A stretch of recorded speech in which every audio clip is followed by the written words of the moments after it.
Fala galera, beleza? Hoje eu vou gravar um vlogzinho pro meu canal. E olha o temporal que tá vindo. Não dá pra ver, mas eu vou tentar fazer. Olha isso galera, não sei se vocês viram. Acho que dá pra ver o barulho da chuva. Olha esse vento. Isso aqui é um temporal que tá vindo, galera.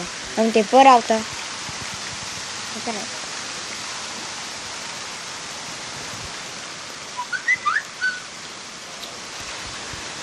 Olha isso. Tá vendo?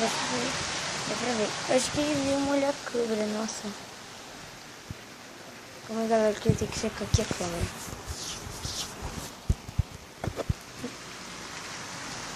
Olha isso, galera. Olha só como forte.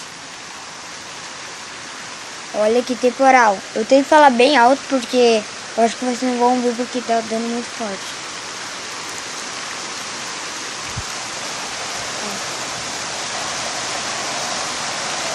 Olha a rua. Toda alagada. Olha o barulho que tá. Ih, caralho. Molhou meu pé aqui, velho.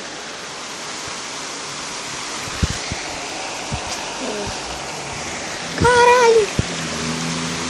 Que chuva! Olha que chuva, galera!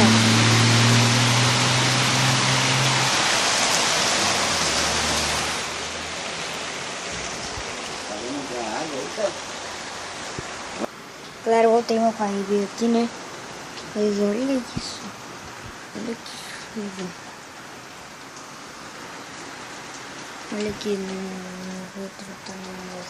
Parece que eu tô aqui fora. Olha isso, galera. Nossa, velho. Olha que chuva. Agora tá meio fraquinho, mas isso aqui. Olha isso. Muito louco. Chuva, né? Eu queria gravar antes de começar a chuva porque mostrar o temporal que tava vindo. Olha ali a rua, galera. Olha como é que tá escorregando. Eu vou tentar mostrar. Daquele lado não dá porque tá muito bem. Opa, olha ali. Olha que forte. Ó, acabou de dar um trovão aqui. Então, que tenha pegado no meu vídeo. Galera, vou mostrar isso pra vocês verem como é que tá lá a chuva. Então eu deixo daqui um corte para o vídeo não ficar tão longo que eu não quero gravar mais do que 5 minutos, entendeu?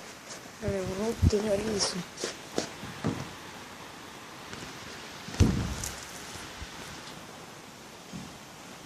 Olha que água, olha a rua. Olha, tem temporal. Eu não molhei ainda, entrou a água até em mim. Um carro ali. Carro de sorvete. Olha, chuva. Agora tá parando, né? Um vídeo curto mostrando o temporal. Olha a TV bugada ali, galera. Só que eu fui mostrar você. Você para de ficar bugada. É isso mesmo. Esse negócio vermelho ali tem um bugzinho, tá, galera? Do controle. Então, de boa. Vamos finalizar o vídeo em 4 minutos. Eu acho que vai ser em 4 minutos. Então, falou, fui. Tchau! Caralho.